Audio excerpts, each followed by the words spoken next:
Bienvenidos a El Amor que Vale, alcanzando personas para Cristo, alimentando y desafiando a los cristianos en su diario caminar con Dios. Este es el ministerio de predicación y enseñanza del pastor, maestro y autor, Dr. Adrian Rogers, tocando vidas alrededor del mundo al proclamar las buenas nuevas de que Jesucristo es el amor más grande. Amigos, la Pascua es una hermosa época del año. Alguien sabiamente dijo que si Jesucristo estuviera todavía en la tumba, nada importaría realmente.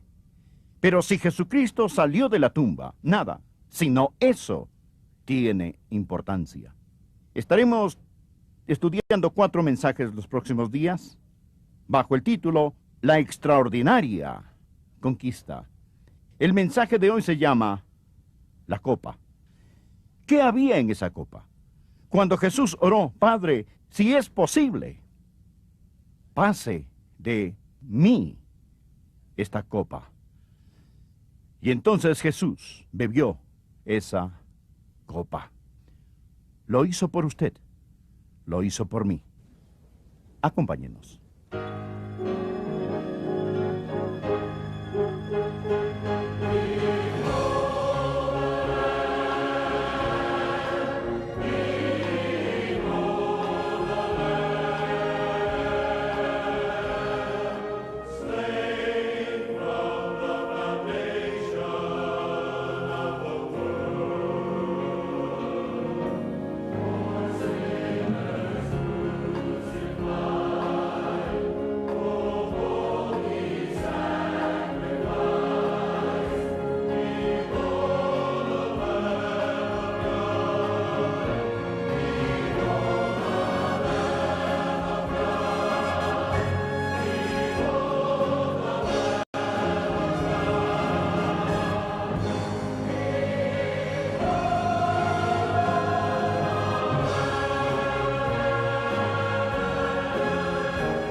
Al este de la ciudad de Jerusalén hay un pequeño monte que se llama el Monte de los Olivos.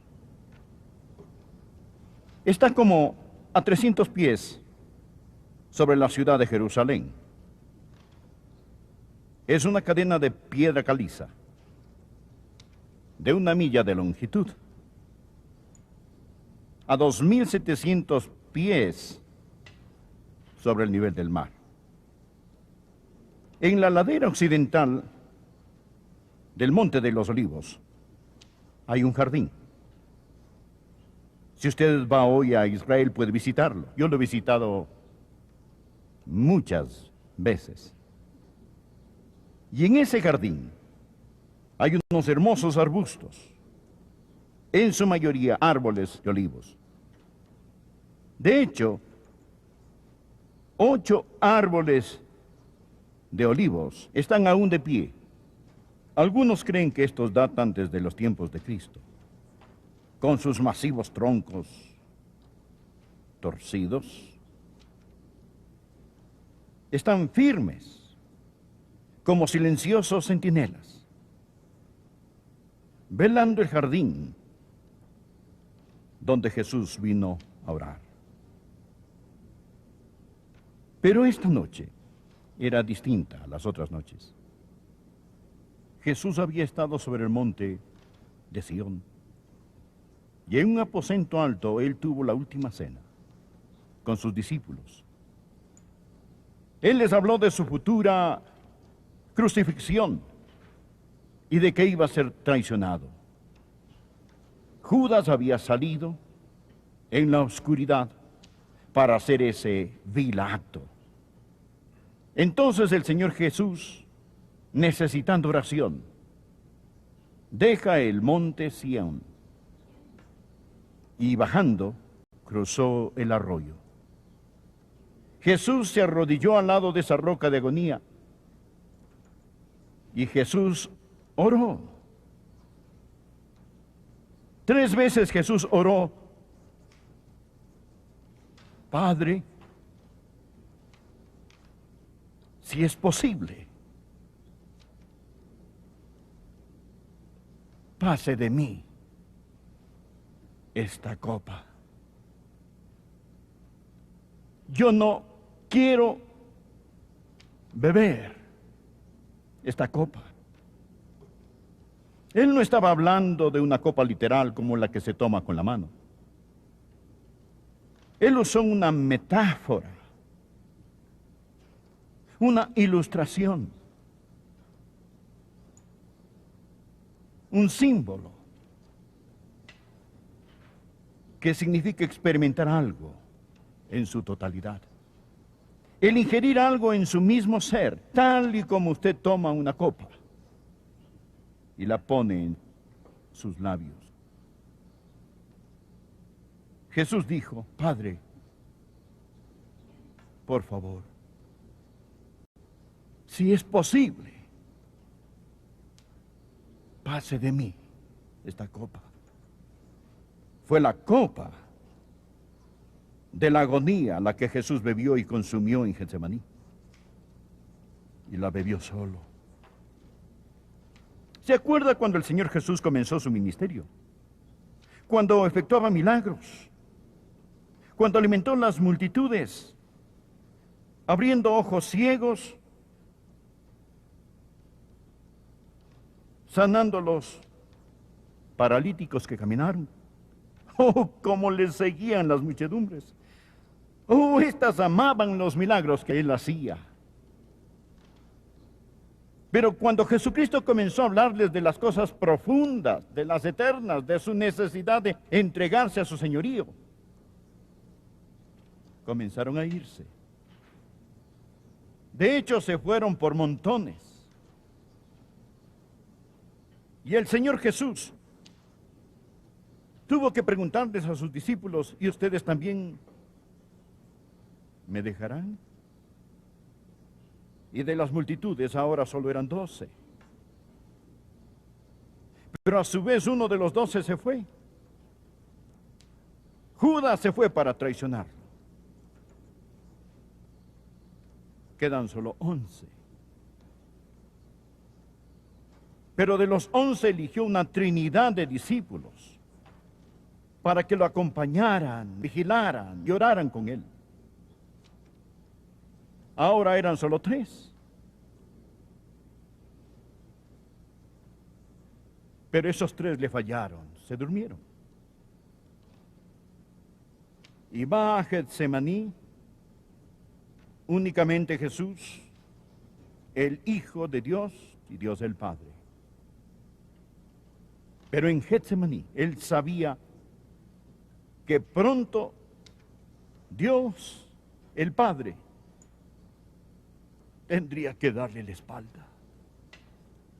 Y Jesús bebió esa copa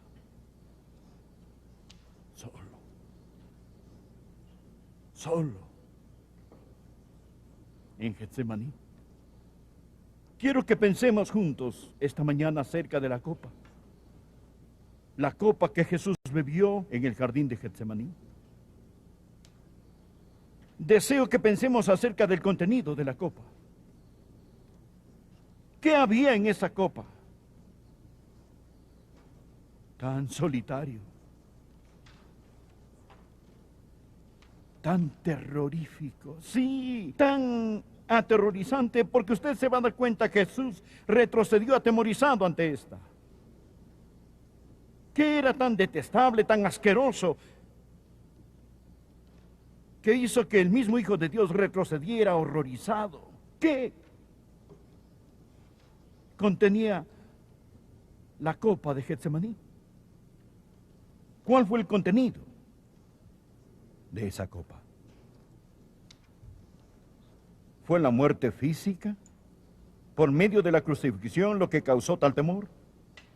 Desde luego que esta podría ocasionar tal temor, porque jamás ha habido un tipo de ejecución conocida por el hombre más degradantemente dolorosa y vergonzosa que la muerte por crucifixión.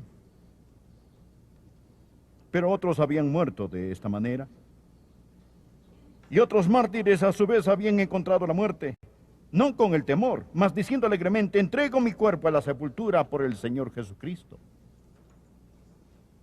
No fue la muerte física de lo que retrocedió aterrado, ni siquiera los dolores de la crucifixión. Bien, ¿sería de algún ataque extraordinario de Satanás? ¿Es esto lo que contenía la copa? ¿A esto le tenía miedo Jesús? No. Jesús ya había vencido a Satanás en el desierto. Él ya lo había derrotado. Por supuesto que Satanás lo persiguió hasta la cruz. Pero Jesús no le tenía ningún temor a Satanás. Él dijo: ahora es el juicio de este mundo, ahora el príncipe de este mundo será echado afuera. ¿Qué era lo que estaba destrozando el corazón del Señor Jesucristo? ¿Era la traición de Judas? ¿Era el fracaso de los discípulos? Sí, todo esto lo desilusionó. Pero existe una gran diferencia entre la desilusión y el temor.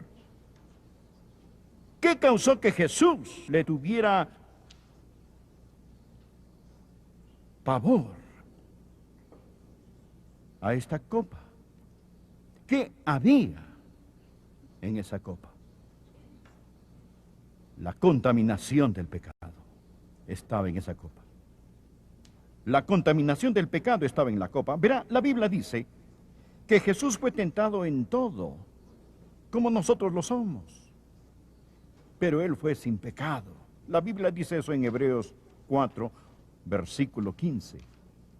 Pero la Biblia también nos enseña que para que Él pudiera redimirnos, nuestro pecado tenía que ser puesto sobre el Señor Jesucristo. En 2 Corintios 5, 21 dice esto: Dios dice: al que no conoció pecado, por nosotros lo hizo pecado, para que nosotros fuésemos hechos justicia de Dios en Él. ¿Sabe usted qué había en la copa? El pecado de los siglos estaba en esa copa. Mi pecado, su pecado, estaban en esa copa. Suponga que pasamos por esta congregación esta mañana y ponemos su pecado en ella, y el suyo, y el suyo, y el suyo, y el suyo, y el suyo, y el suyo, y el suyo, y el suyo, y el suyo, y el suyo. Lo ponemos allí. No alguno de sus pecados, todos sus pecados. Cada pensamiento sucio, cada acto malvado, cada cosa odiosa e hiriente, todos los pecados de esta congregación, los pecados de esta ciudad, los pecados de esta nación y los pecados del mundo, póngalos en la copa. Añádale todos los pecados del pasado y todos los pecados del futuro. Destílelos y viértalos en esa copa. Vierta toda esa inmundicia en ella y désela a Jesús a beber. Bébela, bebe la amarga escoria, conviértete en pecado. No solo llevar el pecado, pero llegar a ser pecado. Yo no dije que Él pecó, Él nunca pecó, pero Él se hizo pecado por nosotros, porque Él cargó ese pecado en la cruz. Puede ser que no entienda lo que es el pecado, pero le aseguro que Jesucristo lo sabía. Jesús presenció cómo el pecado convirtió ángeles en demonios y a hombres en bestias. El pecado es poner nuestro puño en la cara de Dios. Y Jesús sabía que al tomar esa copa, Él sería contado con los pecadores. Jesús, cuyo nombre es santo, lo totalmente opuesto, la antítesis del pecado, llegó a ser pecado. Lo he dicho antes y escucharon bien. En la cruz, los pecados del mundo se juntaron y las eternidades se comprimieron. Y Jesús, siendo infinito, llevó en un tiempo finito de tiempo lo que nosotros, siendo finitos, llevaremos en un tiempo infinito de tiempo. Les estoy diciendo que Jesucristo sufrió una eternidad infernal sobre esa cruz. el precio que Jesús pagó. Solo los condenados en el infierno pueden comenzar a entenderlo, pero ellos únicamente pagan por sus pecados. Jesús pagó por nuestros pecados, de toda la humanidad, de todos los siglos. Amigo, si esto no conmueve su corazón es más duro que una roca. Hay una historia que ha pasado de generación en generación. Se ha contado tantas veces que se ha arraigado en la historia. Se dice que Nerón tenía 40 hombres en su ejército. Estos 40 hombres eran luchadores. Eran los luchadores de Nerón, gladiadores, que venían a la arena para luchar por Nerón. Y querían complacer a su emperador. Y cuando estos 40 luchadores venían a pelear ante el emperador se sentaba allí, vestido finamente en su palco de terciopelo, y sentado en su trono miraba los juegos mientras los luchadores luchaban. Los mejores atletas de toda Roma. Salían todos allí robustos, con sus hombros cuadrados y enormes músculos, y dirigiéndose al emperador en su palco, le cantaban: somos 40 luchadores, luchando por ti, oh emperador, para ganar la victoria para ti, y para ti la corona del vencedor. Todos en el imperio sabían quiénes eran estos luchadores. Ellos eran el equivalente a nuestros campeones olímpicos actuales. Llegó a oídos de Nerón que algunos en el ejército se habían hecho cristianos. El cristianismo comenzaba a esparcirse, y el ser cristiano era un crimen digno de muerte. Los cristianos debían ejecutarse por medio de la hoguera, la espada o la bestia. Y así, Nerón dio órdenes a su comandante principal, Vespasiano, y le dijo: necesitas revisar los rangos de tus tropas. Si encuentras algún cristiano, este debe ser ejecutado.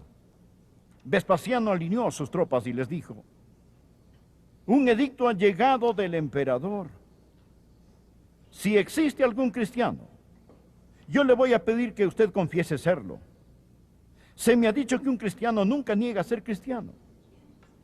Pero quiero antes decirle que si confiesa que usted es un cristiano, si lo hace, ciertamente morirá. Entonces Vespasiano preguntó: ¿hay algún cristiano? Él no estaba preparado para lo que estaba a punto de suceder, porque al uno dar un paso hacia adelante, los 40 lo dieron. Los 40 luchadores habían entregado sus corazones y sus vidas a Jesucristo.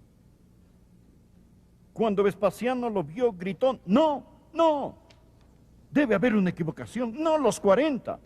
Ellos le afirmaron: todos creemos en Jesucristo, es el Hijo de Dios. Vespasiano le suplicó: por favor, retrocedan, nieguen su fe. Y esto se acaba. Ni uno solo se movió. Vespasiano dijo: yo no puedo ejecutarlos con la espada. Creo que aún no lo han pensado bien. De seguro que negarán su fe. Él pensó: tengo un plan. Estaban en invierno. Vespasiano hizo una fogata sobre un lago congelado. Una gran fogata. Luego despojó a esos 40 hombres de sus cascos, armaduras, camisas, zapatos, de su ropa interior, despojándolos absolutamente de todo, en una temperatura bajo cero. Los dejó en la oscuridad diciéndoles: permanecerán afuera en la oscuridad hasta que se congelen.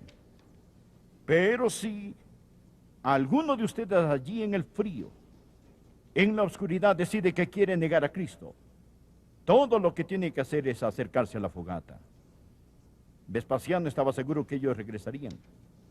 Mas él no estaba preparado para lo que iba a escuchar, porque él había oído su canto tantas veces, pero ahora era diferente, muy diferente. Y esto era lo que estaban cantando. Somos 40 luchadores por ti, oh Cristo, para ganar la victoria para ti. Y para ti, la corona del vencedor. Vespasiano dijo, bueno, ahora están cantando, pero pronto cambiarán de idea. Al pasar la noche se puso aún más fría y se escuchaba el canto, somos 40 luchadores por ti, oh Cristo, para ganar la victoria para ti y para ti la corona del vencedor. El canto se hacía más débil y más débil y más débil. El frío los estaba paralizando. Luego el canto cesó y Vespasiano miró y deslizándose por encima del hielo, la figura de uno de esos soldados, dándole la espalda a Jesucristo, se acercaba a la fogata. Vespasiano dijo, ¡ja, ja, ja! Ahí viene este. El resto lo seguirá pronto. Lo sabía. Yo conozco a los hombres. Los otros pronto vendrán. Pero no estaba preparado para lo que iba a oír. Él escuchó en la oscuridad. Somos 39 luchadores luchando por ti, oh Cristo, para ganar la victoria para ti. Y para ti la corona de vencedor. Vespasiano dijo que cuando él miró la miserable figura de aquel traidor deslizándose sobre el hielo, según la historia, según la oí yo, Vespasiano se quitó el casco de su cabeza, la armadura de su pecho, su camisa de su espalda, sus zapatos de sus pies, y corrió hacia los 39 gritando, somos 40 luchadores luchando por ti, oh Cristo, para ganar la victoria para ti. Y para ti, la corona del vencedor. Jesús luchó por mí. Y yo quiero luchar por él. ¿Y usted? ¿Soy un soldado de la cruz? Sí, yo quiero serlo. Al contemplar el tenebroso Getsemaní, le compartiré que hay dos cosas que este me relata. Número 1, que yo debo odiar el pecado. Número 2, que yo debo amar a Jesucristo. Deberíamos amarlo. Amigo, deseo hacerle una pregunta de mi corazón a su corazón, tan sinceramente como puedo hacerlo. ¿Es usted salvo? No le pregunto si es católico, bautista, metodista o de otra denominación. Lo que digo es que usted necesita saber, sin lugar a dudas, que se ha arrepentido de sus pecados y recibido a Cristo como su Salvador personal. Le imploro que lo haga ahora. Ore así, Señor Jesús. Entra en mi corazón. Perdona mis pecados. Sálvame, Señor Jesús. Ore de corazón, ore con fe, y Él le salvará.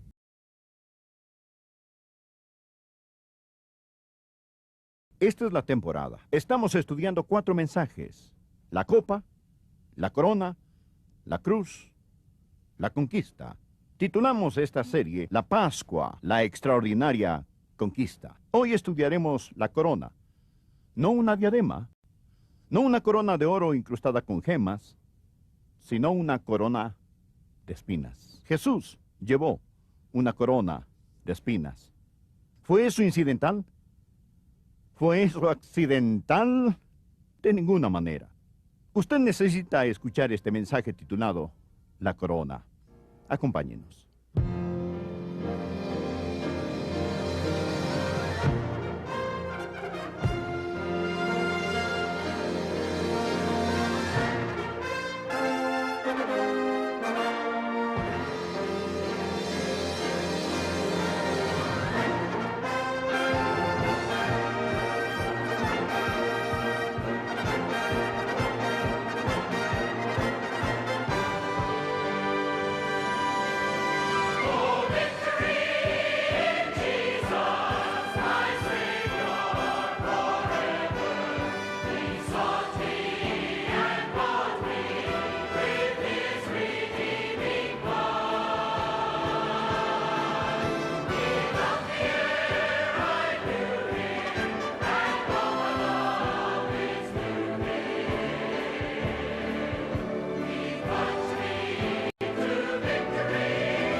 El Señor Jesús fue coronado con espinas. No fue algo incidental. No fue algo accidental. Que Jesús fue coronado con espinas. Aunque la idea de coronarlo con espinas nació de una mente enfermiza, aunque el coronarlo con espinas fue una cruel burla, un acto malévolo de odio y rebelión. Por otra parte, el que Jesús haya sido coronado con espinas fue parte de un drama que fue escrito antes de que el mundo fuese puesto en órbita. El que Jesús haya sido coronado con espinas tiene un mensaje indescriptiblemente glorioso y maravilloso.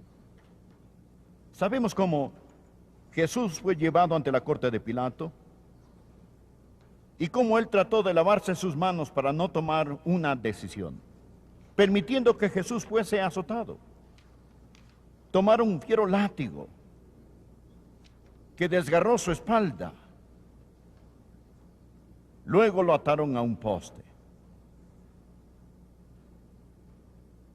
Si los hombres no eran fuertes, morían al ser azotados. Al terminar, le pusieron un manto escarlata y una caña de bambú en su mano como cetro. Tomaron una corona de espinas, se la ensartaron en su frente y después con palos lo golpearon en la cabeza. No había rubíes en esa corona. Los únicos rubíes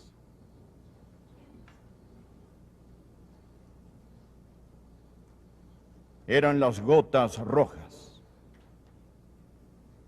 de la sangre del Hijo de Dios. Tomen sus Biblias y busquen Mateo capítulo 27.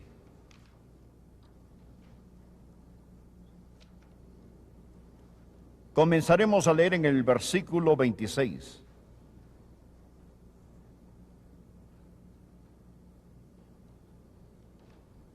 Está hablando de Pilato y dice: entonces le soltó a Barrabás, y habiendo azotado a Jesús, le entregó para ser crucificado.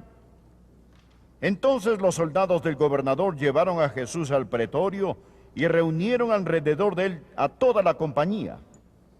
Y desnudándole, le echaron encima un manto de escarlata y pusieron sobre su cabeza una corona tejida de espinas y una caña en su mano derecha.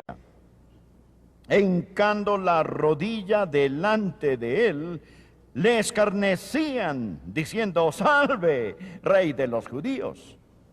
Y escupiéndole, tomaban la caña y le golpeaban en la cabeza.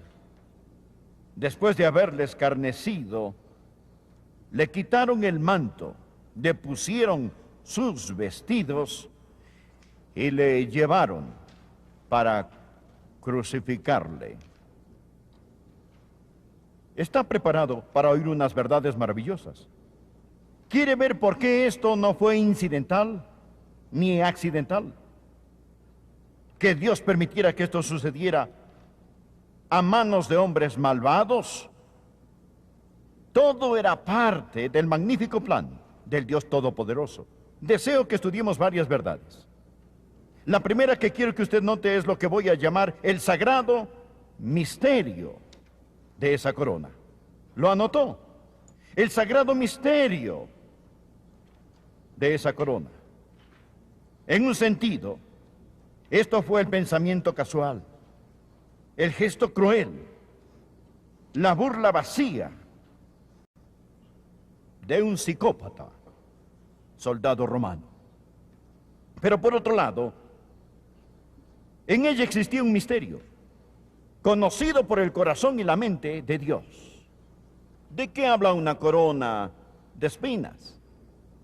Simboliza la maldición que está sobre la humanidad, sobre usted, sobre mí, sobre todos como consecuencia del pecado. Cuando Dios creó la humanidad, Él puso al hombre en un jardín. Y en el huerto del Edén no había espinas, no había cardos, no había zarzales. La primera rosa que floreció fue una rosa que floreció sin espinas. Cuando Adán recogía zarzamoras, no tenía que batallar con los zarzales como nosotros lo hacemos hoy. Aún no existían las espinas. Por favor, anote en el margen de su Biblia Génesis capítulo 3.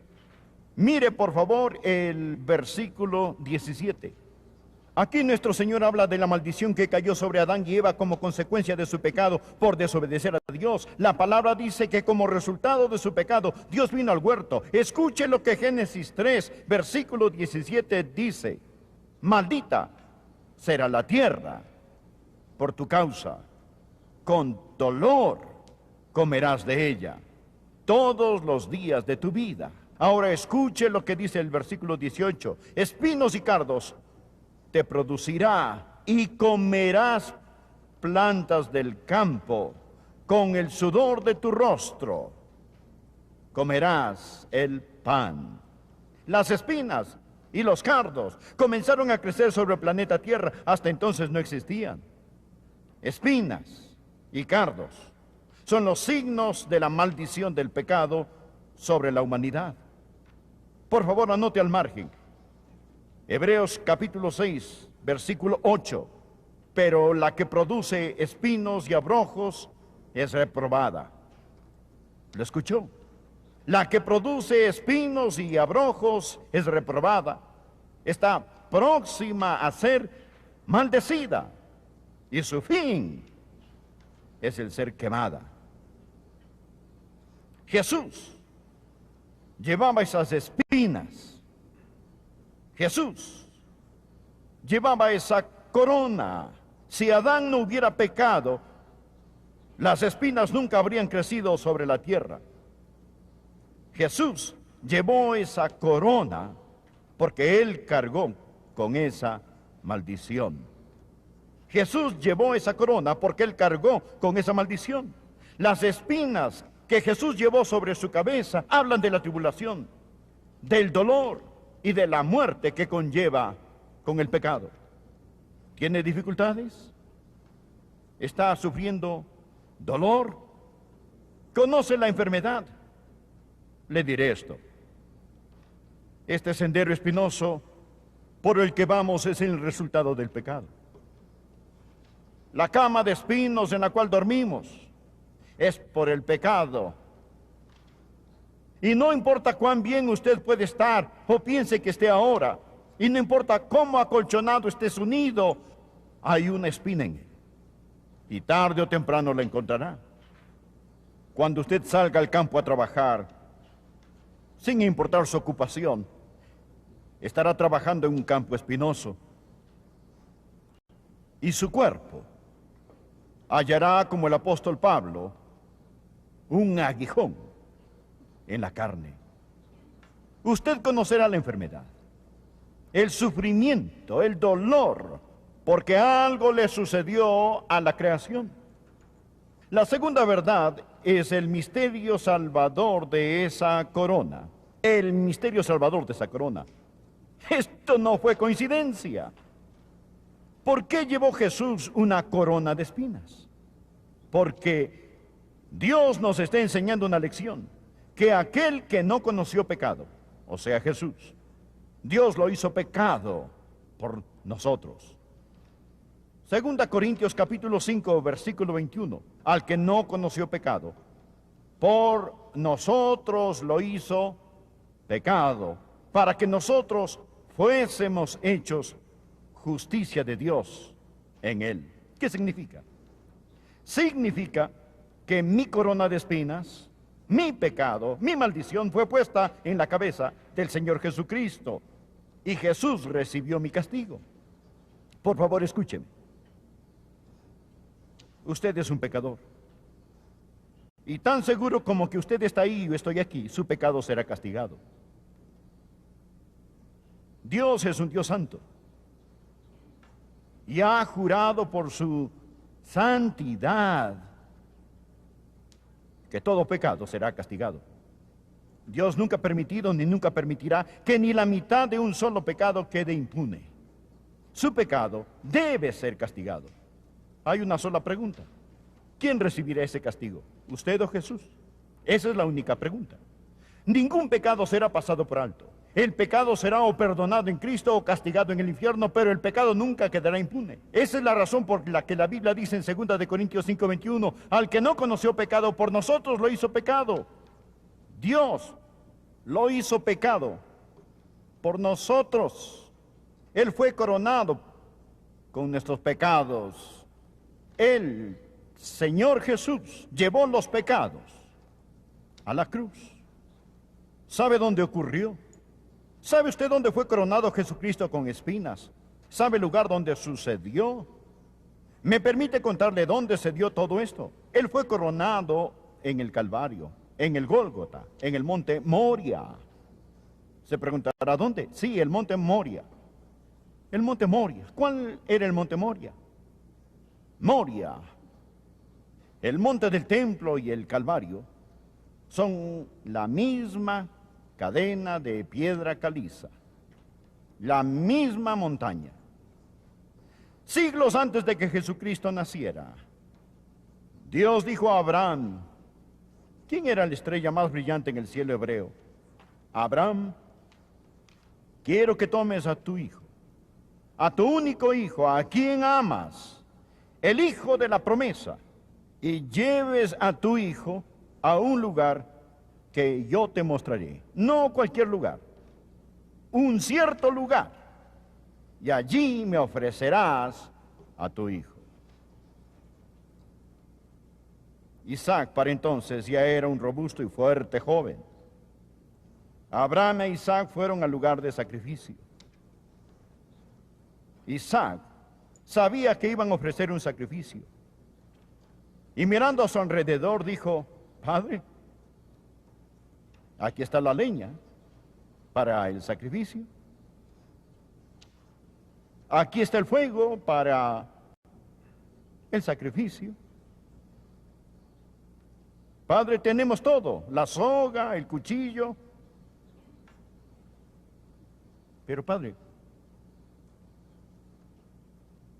¿dónde está el cordero? Abraham, aguantando las lágrimas, porque Isaac no sabía la verdad, dijo, hijo mío, Dios se proveerá de un cordero. Y subieron la montaña, colocaron la leña en su lugar, y Abraham ahora tuvo que decirle a su hijo, hijo, tienes que confiar en mí, hijo mío. Trata de entender que ni yo lo entiendo, solo creo en Dios. Tengo que hacerlo, esto no sé por qué. Mas Dios simplemente tendrá que levantarte de entre los muertos. Hijo, tú eres el sacrificio, dame tus manos. Debo atarte. Este fuerte adolescente pudo haber resistido a este hombre de más de 100 años de edad. Más voluntariamente se sometió, llegando a ser una ilustración del Señor Jesucristo. Isaac yacía sobre el altar y Abraham levantó el cuchillo para enterrarlo en su hijo. Cuando oyó una voz, Abraham, Abraham, no le hagas daño al muchacho. Yo he provisto un sustituto. Entonces Abraham alzó sus ojos y había un carnero trabado en un zarzal por sus cuernos. La palabra hebrea zarzal significa espinas. Sus cuernos estaban enredados en las espinas. Dios le dijo: Abraham, toma el carnero y sacrifícalo en lugar de tu hijo. Y ese carnero, trabado en un zarzal, ese carnero coronado con espinas, llegó a hacer el sacrificio ese día en lugar del que debía haber sido e iba a ser sacrificado. Con razón que Jesús dijo: Abraham se gozó que había de ver mi día. Abraham se gozó en mi día. Dios predicó el Evangelio a Abraham hace siglos. ¿Por qué? Porque un sacrificio se levantó y quedó libre, mas el coronado con espinas fue sacrificado. Este es el misterio salvador de la corona. Escúcheme. Abraham edificó muchos altares. Si estudia su vida, encontrará altares a lo largo del camino. Pero él nunca construyó otro altar después de este episodio. ¿Por qué? Porque era el altar perfecto. Este ilustra el sacrificio perfecto. Y les diré algo más, amigos. Después de la muerte de Jesucristo sobre esa cruz, no hay necesidad de otro altar. Porque con una sola ofrenda hizo perfectos para siempre a los santificados. El edificar otro altar es blasfemia. Consumado es, está terminado, cancelado. Jesús pagó la deuda. Jesús lo pagó todo y todo se lo debo a Él.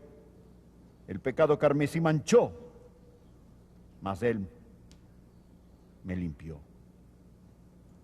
Él cargó con nuestra maldición, con nuestros pecados a la cruz. Llevó una corona de espinas, la maldad, la impureza, la inmundicia de nuestro pecado, el mismo pecado que bebió en la copa, lo cargó sobre su cabeza al ir al Calvario.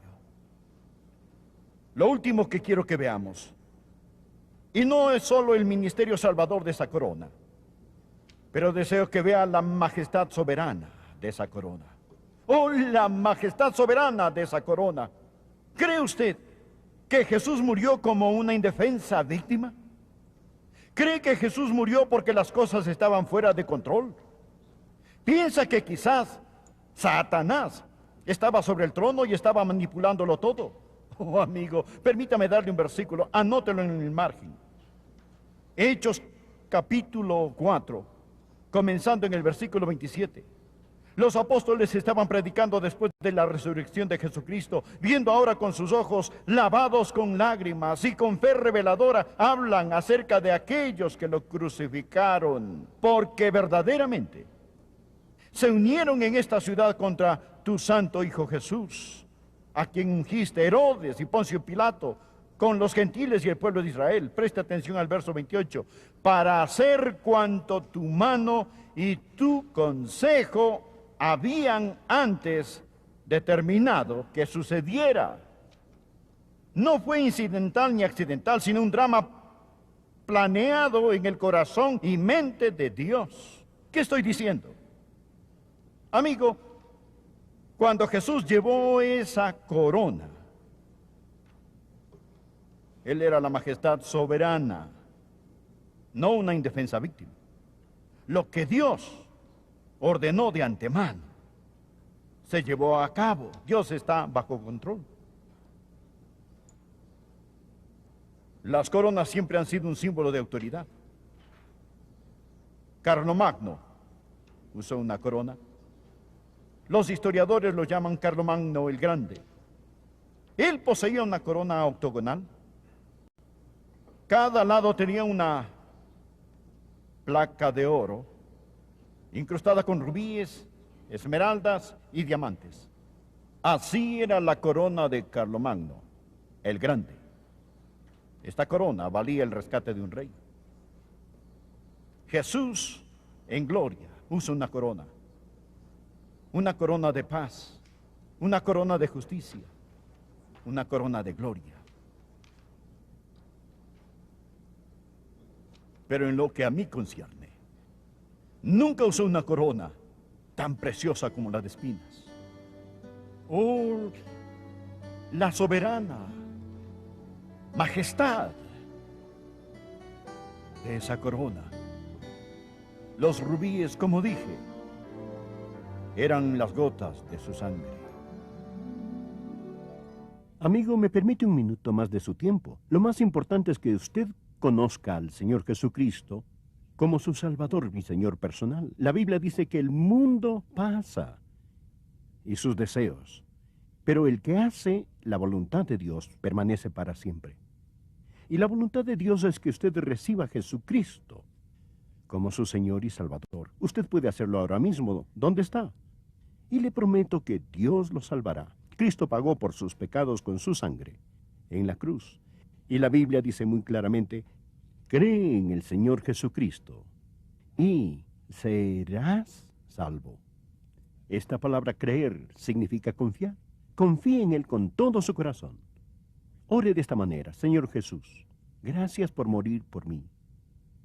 Y ahora por la fe te recibo como mi Salvador y Señor personal. Comienza a hacerme la persona que tú quieres que yo sea.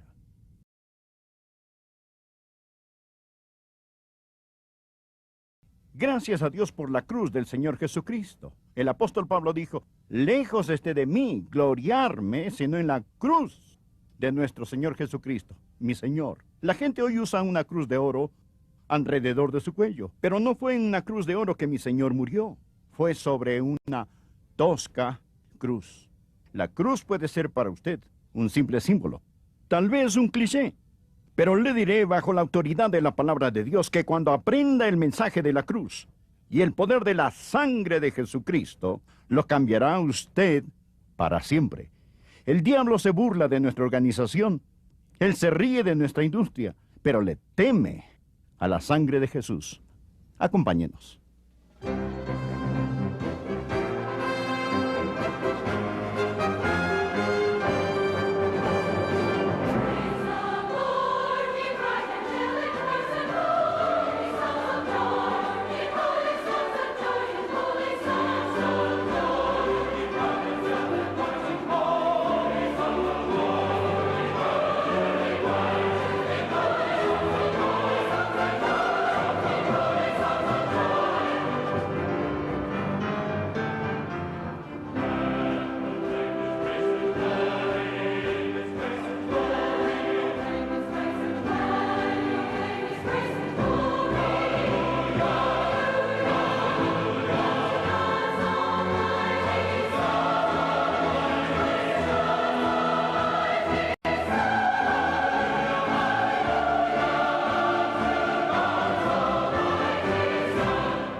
Por favor, tome la palabra de Dios y busque conmigo, primera de Pedro, capítulo 3, versículo 18.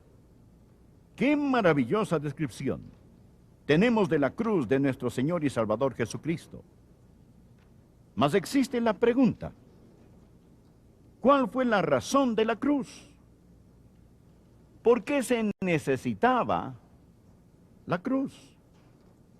Se la puedo contestar con una sola palabra, y esa palabra es pecado. El periódico de esta mañana hablaba sobre el vandalismo, las violaciones, los robos, las guerras, la pornografía, los desastres. Y cuando lee todo esto, usted nunca ve la palabra pecado. la vida es corta. La muerte es segura. El pecado es la maldición. Y Cristo es la cura. ¿Dónde está la cura? En la cruz del Señor Jesucristo. Por favor, escuche. Porque también Cristo padeció una sola vez por los pecados. ¿Y por qué la cruz? Cristo padeció una sola vez por los pecados, el justo, por los injustos, para llevarnos a Dios. ¿No es este un maravilloso versículo? Un maravilloso versículo. Hay suficiente dinamita del Evangelio en solo este para dinamitar el pecado, el odio, el dolor, la enfermedad de la vida de cualquier persona.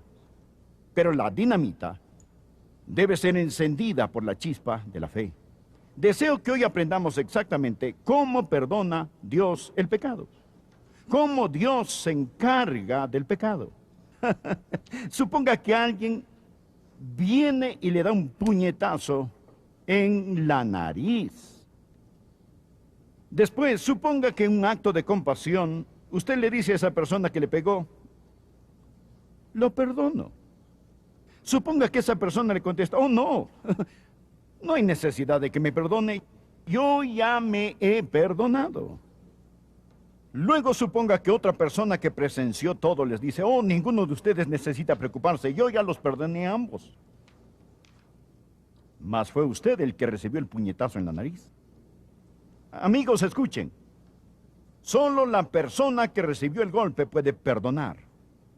Entienda que el pecado es poner nuestro puño en el rostro de Dios. Y solo Dios puede perdonar el pecado. Abandone todas esas fábulas psicológicas que dicen que necesitamos perdonarnos a nosotros mismos y afirmarnos los unos a los otros. Existe un Dios santo. Dios es un Dios santo. Y el pecado es un ultraje, un reproche, una rebelión contra un Dios santo. El pecado no quedará impune sin castigo. Lo hemos mencionado una y otra vez. El texto de hoy indica tres maravillosas verdades sobre cómo Dios perdona el pecado y sobre cómo se hace cargo Dios del pecado. La primera verdad que deseo que veamos al estudiar nuestro texto, Primera de Pedro capítulo 3, versículo 18, es el sufrimiento vicario de la cruz. ¿Lo anotó? El sufrimiento vicario de la cruz. La palabra vicario significa en lugar de otro. Significa suplente, sustituto. Miremoslo. Porque también Cristo padeció una sola vez por los pecados, el justo por los injustos. Es decir, Jesús, quien es justo, quien nunca pecó, nacido de la Virgen, el sin mancha, sin pecado, Hijo de Dios, el justo, murió por los injustos. Habla de usted y de mí. Somos los pecadores. Él llegó a ser nuestro sustituto. A lo largo de la Biblia, Dios enseña la lección de la sustitución. Por el tiempo de Cristo, los sacerdotes y los levitas ya habían instituido un rango especial de pastores para criar corderos muy especiales. Los de la Pascua eran los mejores, los más finos, y se les criaba en Belén. En la semana de la Pascua, esos corderos salían de los campos de Booz en Belén, subían el monte del templo y entraban por la puerta de las ovejas para ser examinado por el sumo sacerdote, los levitas y por los otros sacerdotes. El mismo día, bajando el monte de los olivos, cabalgando sobre una asna, venía el Señor Jesucristo, el Cordero de Dios, quien luego subió el monte Moria. El mismo día, los corderos y el Cordero de Dios entraban a la ciudad. El domingo de Palmas, la Pascua, el mismo día, ese mismo día, hace tanto tiempo. Luego llegó el día cuando el Cordero de la Pascua debía ser sacrificado. A las 3 de la tarde, el sacerdote levantaba la barbilla de ese corderito sin defecto y tomando sus filosos y mortales cuchillos, le cortaba la garganta al corderito. Al mismo tiempo que esto sucedía, sobre el cruel monte Gólgota, el Cordero de Dios vertía su preciosa sangre real, roja como los rubíes, por los pecados de la humanidad. Y Jesús dijo sobre la cruz: consumado es. Está terminado. La deuda está pagada totalmente. Y sacerdotes ya pueden irse a sus casas. Levitas pueden bajar sus cuchillos. Pastores, su trabajo ha terminado, porque está hecho. Amén. Está terminado. Consumado es. Aleluya. Jesús, el Cordero de Dios, murió sobre la cruz. El propósito de la cruz es la sustitución. Y la Pascua nos lo ha mostrado en una forma muy clara y sencilla. Tenemos el sufrimiento corporal del Señor Jesús. Azotaron al Señor Jesús. Los romanos sabían cómo azotar. Ataban las manos de la víctima y la levantaban a que estuviera de puntillas para aumentar el dolor y para que la espalda quedara lisa como la seda. El instrumento de azote era un látigo con un robusto mango y con correas de cuero. Al final de las correas de cuero habían unos pedacitos de hueso, metal y vidrio ingeniosamente atados. Usaban a 2 azotadores, 2 verdugos. Y al ser estirado el cuerpo de la víctima, uno de los verdugos comenzaba en la nuca y descendía. El otro empezaba en los tobillos y ascendía.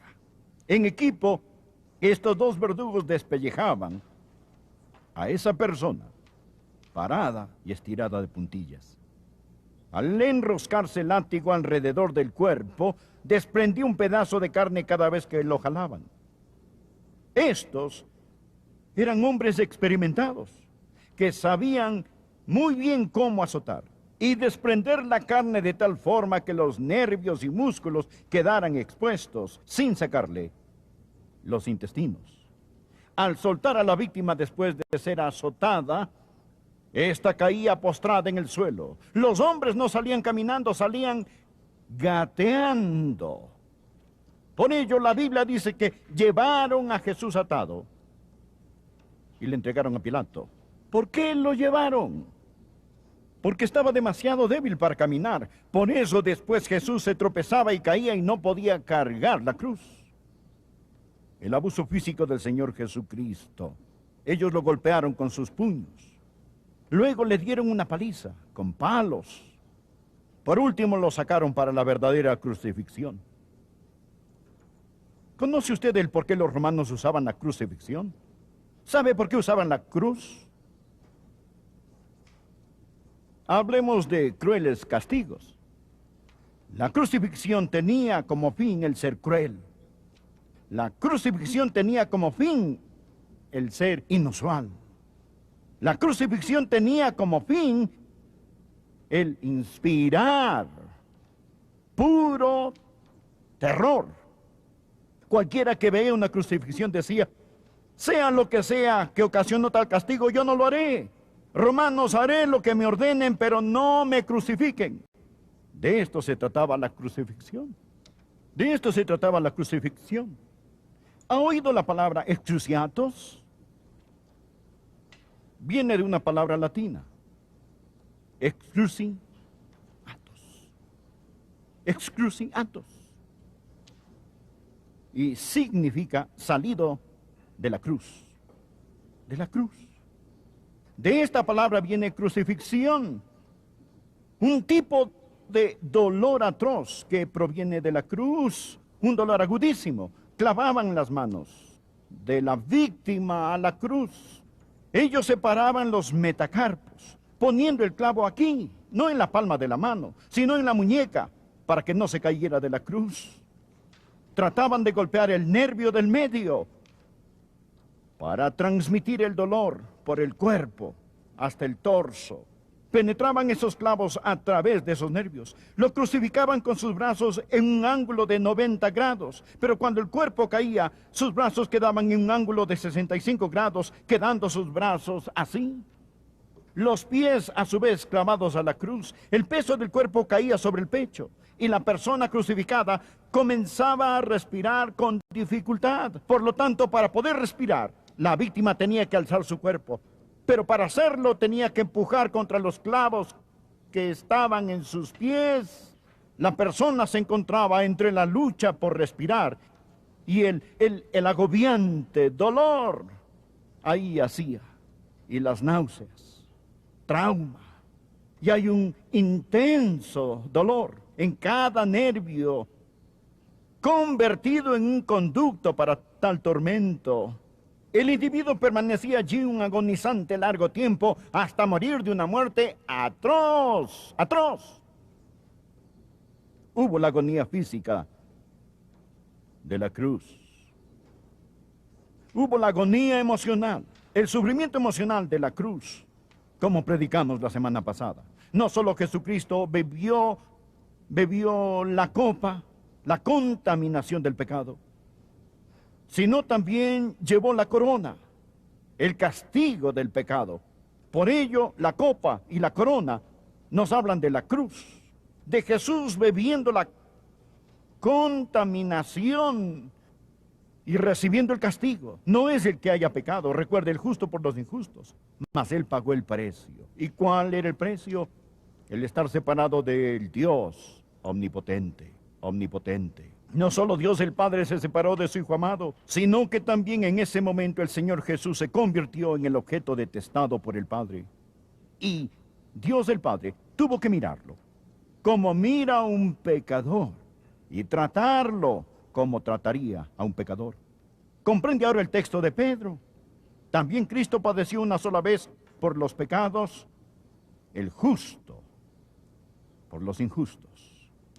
Este es el sufrimiento vicario de la cruz. El sufrimiento vicario de la cruz. Aquí está la segunda verdad que deseo que observe. Amigo, mi corazón se conmovió tanto al estudiar para este sermón. Quiero que vean la satisfacción vital de la cruz.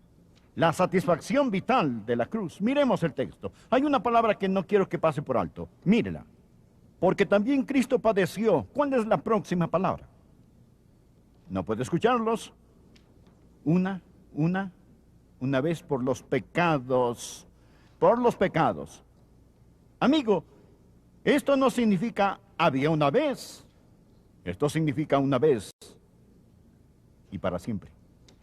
Significa una vez y para siempre. Al decir Jesús, consumado es, dijo que la deuda quedó cancelada totalmente. Recuerdan que he mencionado que en Roma, cuando encerraban a un hombre en prisión, cuando se le encontraba culpable de un crimen, ellos lo encerraban y escribían un certificado de deuda que lo pegaban a la puerta de su celda. Era su deuda al Estado y a la sociedad. Era lo que su pecado, su crimen había provocado. Se lo llamaba un certificado de deuda y lo ponían en la puerta de su celda. Después de servir su tiempo, pagar la pena y satisfacer las deudas de la ley, entonces escribían sobre este certificado de deuda pagado en su totalidad y se lo entregaban al prisionero. ¿Sabe cuál era la palabra que escribían sobre este papel? Tetelestai. ¿Sabe lo que significa? Consumado es. Consumado es. Está cancelado. Ese hombre no tendrá que regresar a prisión otra vez. Nunca volverá a estar en peligro o será arrestado por el mismo crimen. Si lo acusaban, podía decir, sí lo cometí, pero yo pagué. Está consumado. No pueden llevarme 2 veces por el mismo crimen. Esto es lo que dice, que Jesús padeció una sola vez por los pecados, y qué blasfemia es decir que necesitamos otro sacrificio por los pecados. Hebreos 10, de los versos 12 al 14. Pero Cristo, habiendo ofrecido una vez para siempre un solo sacrificio por los pecados, se ha sentado a la diestra de Dios. De ahí en adelante, esperando hasta que sus enemigos sean puestos por estrado de sus pies. Escuchen esto, porque por una sola ofrenda hizo perfectos para siempre a los santificados. Aleluya. Este es el porqué de la seguridad eterna. Sabía que si pudiera perder la salvación después de haberse salvado, lo cual no es posible, pero supongamos que pudiera perder su salvación. Para que pudiera salvarse nuevamente, Jesús tendría que morir otra vez. Verá, cuando Jesús murió, fue solo válido para una salvación, porque con una sola ofrenda hizo perfectos para siempre a los santificados. Jesús dijo, consumado es, cancelado, pagado totalmente. No hay nada que se pueda hacer ni que necesite hacer. Existe el sufrimiento vicario de la cruz, la satisfacción vital de la cruz. La Biblia dice en Isaías 53:11 que Dios el Padre verá el fruto de la aflicción de su alma y quedará satisfecho. Dios está satisfecho con lo que Jesús hizo sobre la cruz. La deuda del pecado está pagada. Aleluya. La tercera verdad que deseo que vea. No solo el sufrimiento vicario de la cruz, no solo la satisfacción vital de la cruz, porque también Cristo padeció una sola vez por los pecados del justo, por los injustos, sino también la salvación victoriosa de la cruz. La salvación victoriosa. Cristo padeció una sola vez por los pecados, el justo por los injustos. ¿Para qué? Para llevarnos a Dios. ¿Lo ve? Léalo. Para llevarnos a Dios. ¿Qué hace el pecado? El pecado nos separa del Dios Santo. ¿Qué hace la cruz? Sobre esa cruz, Jesús tomó a Dios Santo con una mano, al hombre pecador con la otra, y por medio de la sangre de su cruz, Él reconcilió a Dios y al hombre. Él hizo la paz por medio de la sangre de su cruz, para con esta llevarnos a Dios. Escuche Romanos 5:10, porque si siendo enemigos, fuimos reconciliados con Dios por la muerte de su Hijo, mucho más, estando reconciliados, seremos salvos por su vida. Para llevarnos a Dios. La palabra llevarnos en griego es prosego, que significa tomar a un individuo y presentarlo ante un rey o un dignatario.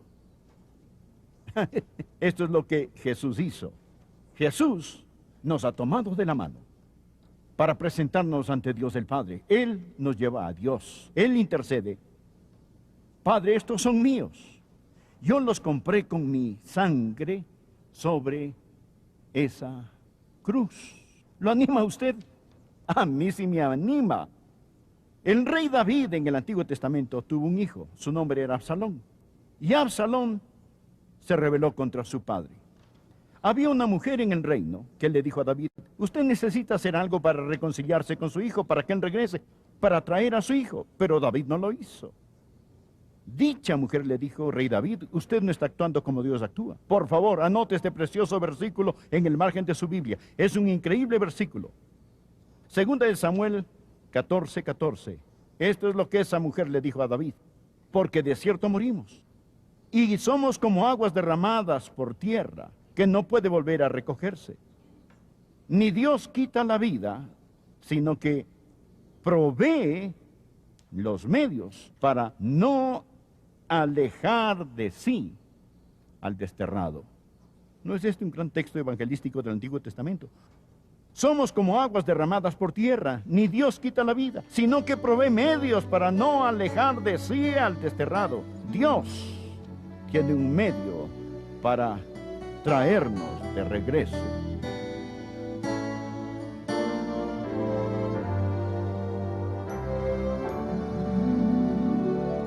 Amigo, deseo hacerle una pregunta de mi corazón a su corazón, tan sinceramente como puedo hacerlo. ¿Es usted salvo? No le pregunto si es católico, bautista, metodista o de otra denominación. Lo que digo es que usted necesita saber, sin lugar a dudas, que se ha arrepentido de sus pecados y recibido a Cristo como su Salvador personal. Le imploro que lo haga ahora. Ore así, Señor Jesús. Entra en mi corazón. Perdona mis pecados. Sálvame, Señor Jesús. Ore de corazón, ore con fe, y Él le salvará.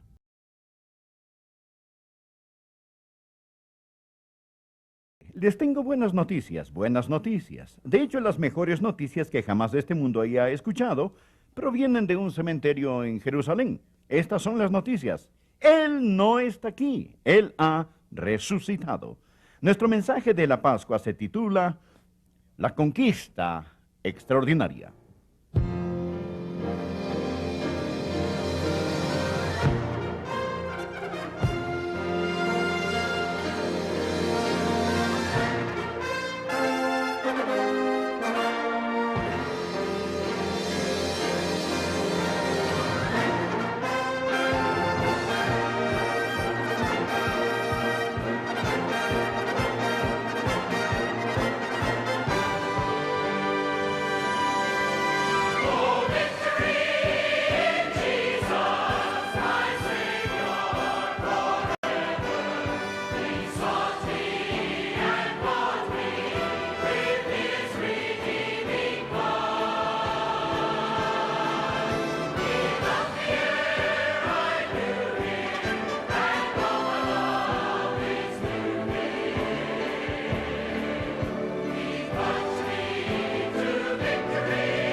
Una profesora dio esta asignación a sus estudiantes.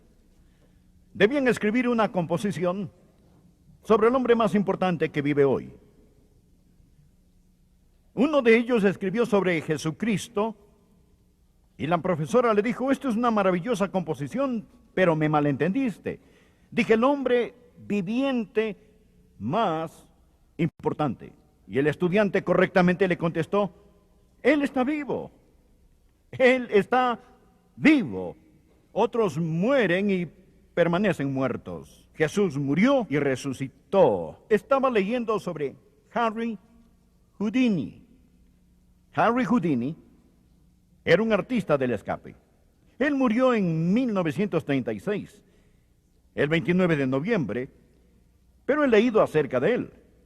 Este hombre era un genio. Él podía fugarse de cualquier cosa. Decían que él tenía la flexibilidad de una anguila y el número de vidas de un gato. Trataron toda clase de formas de encerrar a Harry Houdini. A veces la gente lo ponían en un ataúd y lo enterraban. Él se salía.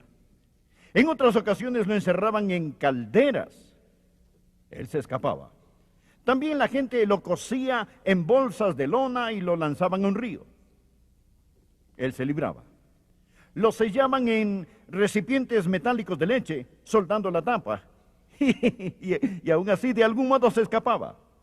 Una vez lo pusieron en una prisión federal, en Washington, en máxima seguridad.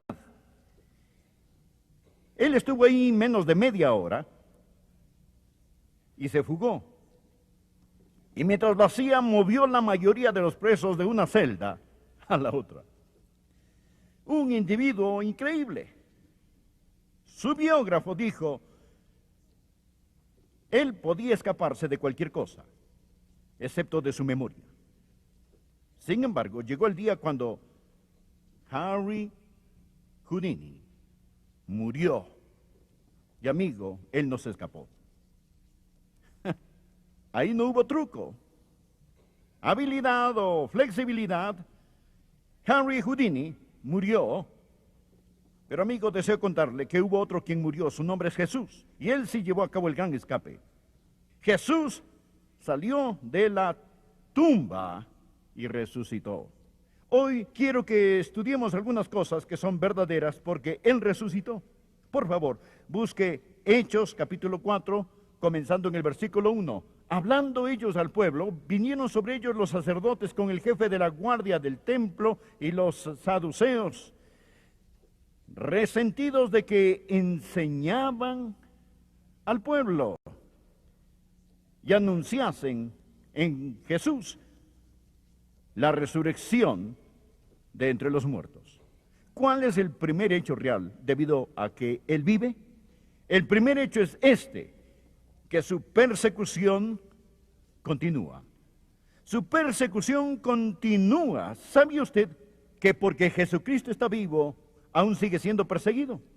Vemos en Hechos 4 que esta gente estaba resentida porque se proclamaba que Jesús había resucitado de entre los muertos. Se dará cuenta de que fueron los apóstoles quienes eran perseguidos.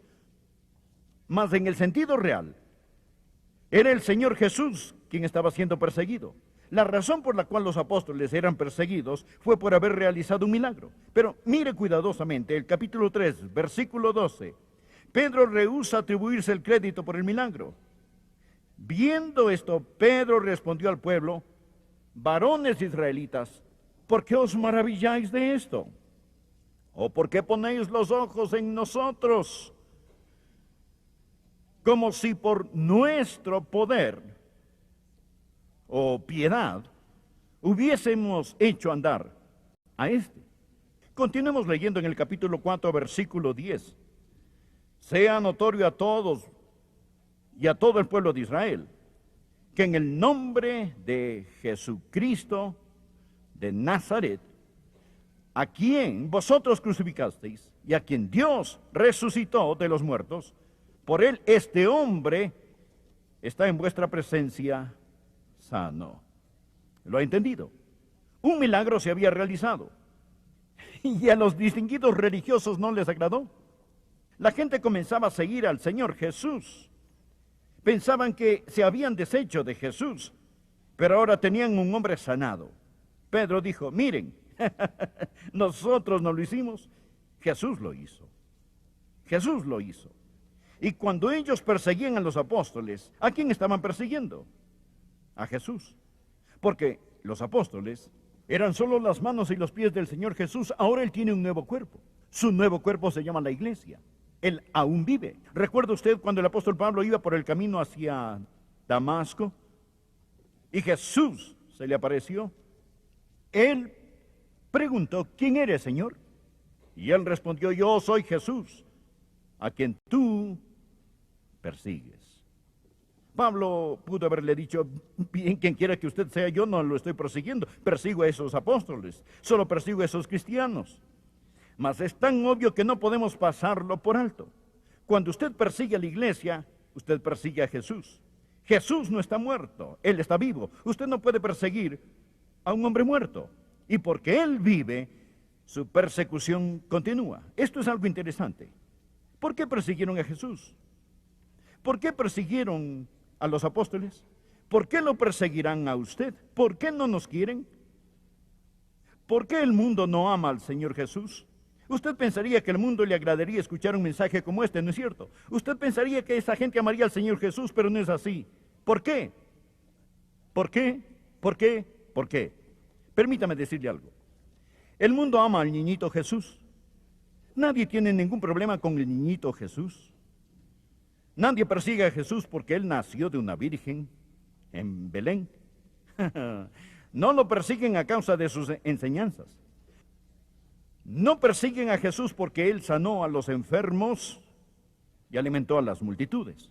De hecho, al mundo le gusta ese mensaje. Este es un buen mensaje para el mundo. En Navidad, los comerciantes, quienes ni siquiera creen en Jesús, les fascina poner los villancicos en sus almacenes para poder vender más mercadería. Esto no les molesta. ¿Cuál es el Jesús al que el mundo no quiere? Es el Jesús que vino a destruir las obras del diablo. Este es el Jesús al cual persiguen.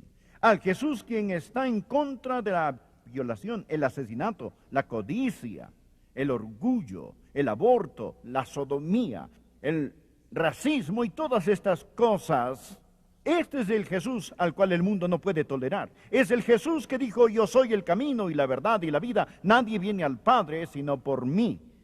Anótelo simple y claro. Cuando usted ama a este Jesús, cuando defiende a este Jesús, como los apóstoles lo hicieron aquí en el 4º capítulo del libro de Hechos, este mundo va a caer sobre usted como un martillo. Y toda la artillería del infierno va a apuntar hacia usted, tal como fue apuntada hacia el Señor Jesucristo. Y si usted no sufre ninguna persecución, no presuma de ello, porque la Biblia dice, y también todos los que quieren vivir piadosamente en Cristo Jesús padecerán persecución. No piense que el mundo se ha hecho más eclesiástico si no hay persecución. Es únicamente porque la iglesia se ha hecho más mundana. Cuando comience a permitir que el Cristo viviente viva en usted, se dará cuenta de que, número uno, que el primer hecho de la resurrección es que su persecución continúa. Pero deseo que vea otra cosa. Su predicación convence. Por favor, mire el versículo 4. Pero muchos de los que habían oído la palabra creyeron. Y el número de los varones eran como 5,000. Uno de estos días quisiera predicar y que 5,000 hombres se salven. Bien, ¿qué sucedió? ¿Cómo fue posible que estos hombres, pescadores, sin educación, incultos, fuesen capaces de ponerse de pie, predicar, y 5,000 vinieron a Cristo? Les diré por qué. Porque Él vive. Y ellos no estaban dependiendo de su habilidad de oratoria, en su poder de lógica o en su carisma para traer a estos hombres a Cristo. Había un Cristo viviente dentro de ellos. Lo he dicho antes y lo diré nuevamente. Cualquier cosa que yo lo pueda persuadir a hacer, otro le persuadirá que no. No predicamos hoy los hechos sobre un Cristo muerto de la historia. Le presentamos a un Cristo vivo. No estoy dependiendo de que se convenza para que cree en Jesucristo. Si 11 amigos de Tomás no pudieron convencerlo de la resurrección, si 11 apóstoles, quienes habían visto con sus propios ojos, no convencieron a Tomás, yo no seré capaz de convencerlo a usted. ¿Sabe qué convenció a Tomás? Él tuvo un encuentro con el Señor viviente. Y cuando tuvo un encuentro con el Cristo viviente, él se convenció. ¿Sabe lo que necesita usted hoy? Un encuentro con Jesucristo. No con la iglesia, no con Adrián, no con los coros. Usted necesita conocer al Cristo vivo. Esta gente tuvo contacto por medio del Espíritu Santo con el Cristo viviente y fueron totalmente, completamente convencidos. Convencidos. Verá, otros líderes vienen y van, se mueren. Visité la tumba de Lenin una Pascua. Estaba en Moscú, la Pascua ortodoxa. Le dije a mi esposa, no estaremos en Moscú sin ir a visitar la tumba de Lenin. La razón por la que quería visitar su tumba era porque quería gozarme un poco esa mañana de Semana Santa. Quería ir allí y mirar su cadáver. Entonces decidimos ir a visitar la tumba de Lenin. Ahora bien, a Lenin lo colocaron en un sarcófago, una caja de cristal. Ahí está. Él está magníficamente embalsamado, con su cara pálida, su barba perfectamente recortada. Hay un soldado aquí, un soldado allí, un soldado aquí y un soldado allí. Ellos cuidan a Lenin. Y sobre esa tumba, estas palabras están inscritas. Deseo que las escuche. Él fue el líder más grande de todas las masas, de todos los países, de todos los tiempos. Él fue el Señor de la nueva humanidad. Él fue el Salvador del mundo. Y ahí yace este hombre muerto. Él fue el Salvador del mundo. ¿Han notado que todo está en tiempo pasado? Él fue.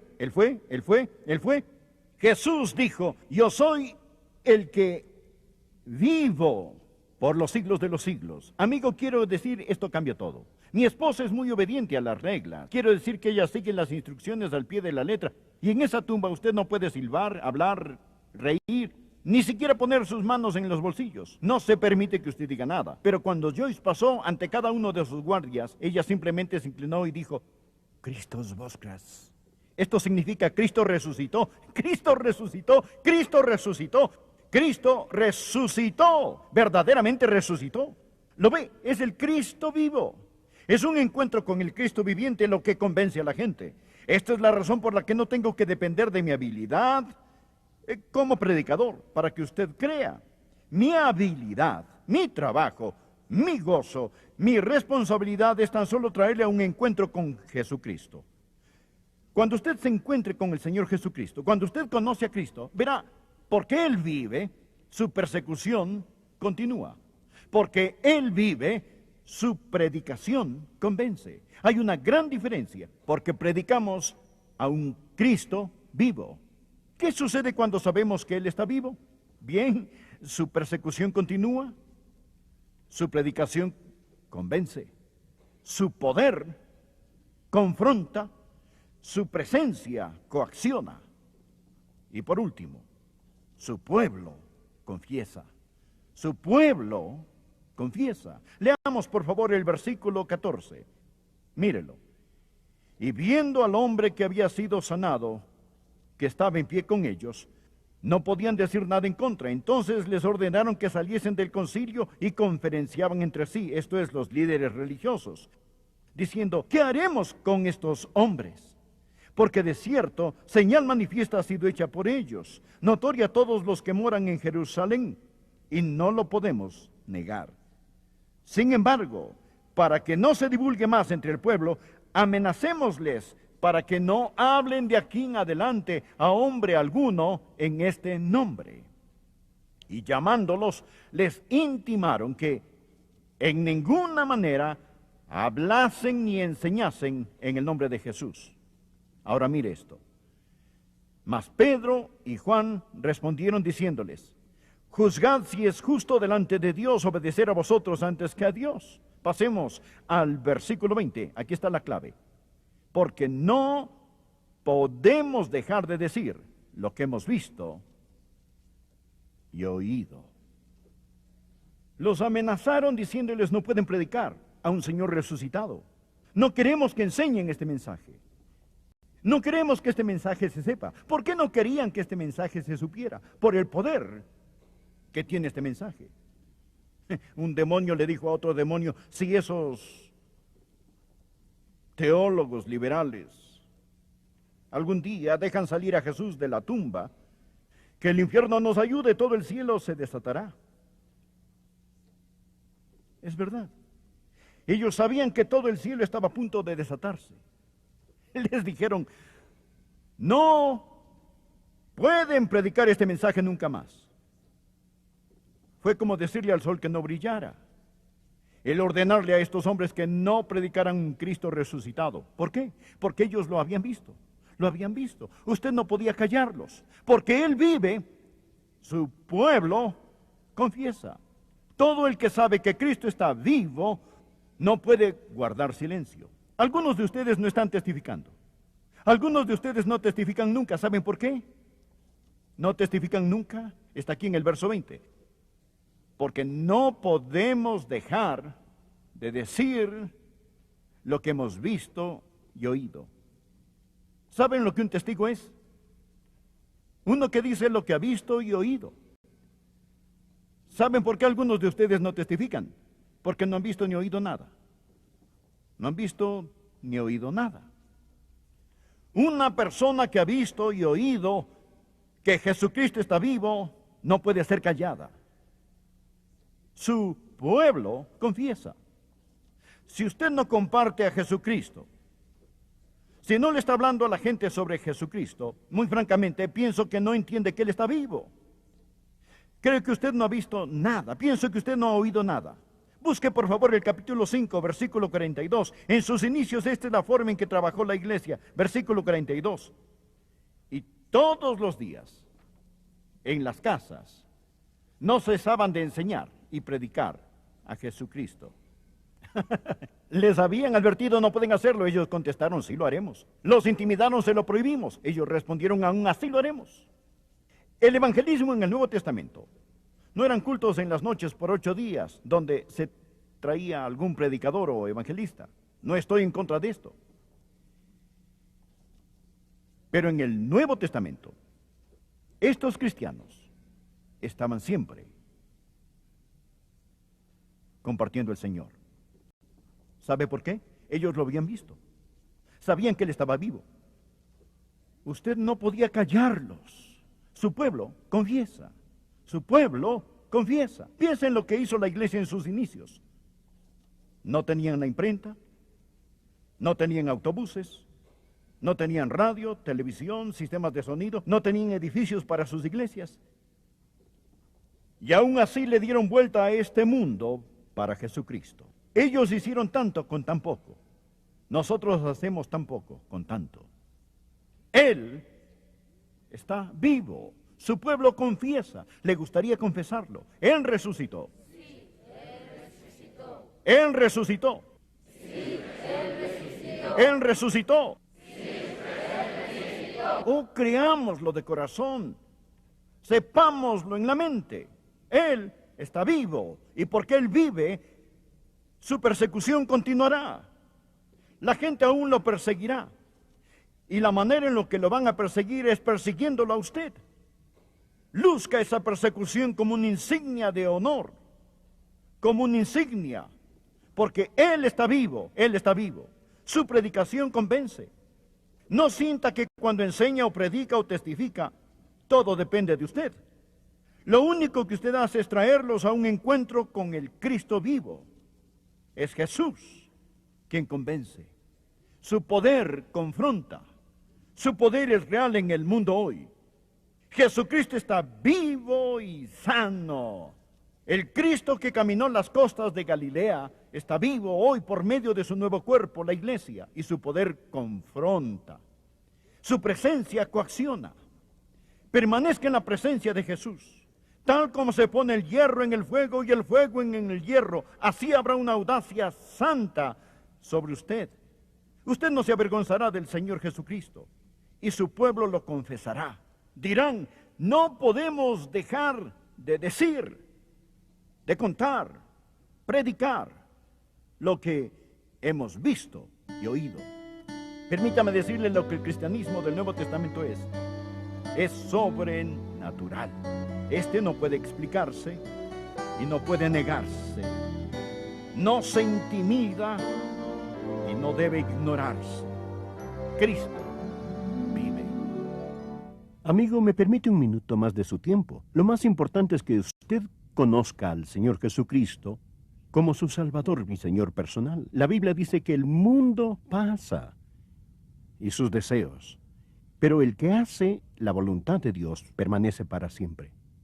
Y la voluntad de Dios es que usted reciba a Jesucristo como su Señor y Salvador. Usted puede hacerlo ahora mismo. ¿Dónde está? Y le prometo que Dios lo salvará. Cristo pagó por sus pecados con su sangre en la cruz.